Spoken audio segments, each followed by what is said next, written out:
अस्ट्रेलियाको सदन हो। यहाँ त अब माओवादीको जस्तो जनयुद्ध भएर आएका छैनन्। यो त देश बनाउने सांसदहरू बस्छन्। निश्चित रूपमा मलाई एकदमै राम्रो लाग्यो। यिनीहरूले चाहिँ माने निश्चित रूपमा यो उगार्ने यो चेयर नै भाँदिने गर्नुहुन्थ्यो, तर अस्ट्रेलियाको त यो नमिल्दो रहेछ। एकदमै खुसी लागेको छ। यस्तै चाहिँ बनाउनु पर्छ भन्ने चाहिँ केपीजीलाई म आग्रह गर्न चाहन्छु। धन्यवाद। माओवादीले बहुमत ल्याउला त? बहुमत त होइन, अब एमालेसँग चाहिँ मिल्नुपर्छ भन्ने हाम्रो धारणा हो। बाबुरामजी, हजुरलाई अस्ट्रेलियाको सदनमा स्वागत छ। कस्तो लागिरहेको छ तपाईँ? एकदमै उज्यालो रहेछ भन्ने हामीलाई लागिरहेको। यहाँ बस्न पाए त आनन्द हुन्थ्यो। एसी सेसी मजाको रहेछ।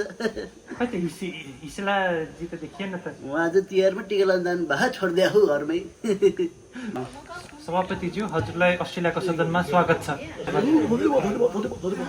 अबको यो गठबन्धन कहिलेसम्म टिक्छ त सभापतिज्यू? अब टिकाउनु त हो, केपीले पछि ल्याङ गर्नु त थाहा छ, टिकिन सक्छ, जान सक्छ। पार्टीमा अबको सभापतिको आर्जु हुनुहुन्छ कि अब गगन? मलाई त साइडमा राख्ने नि सभासद नै वही चलाइरहनु भएको छ, खै कुरा गर्नु भएको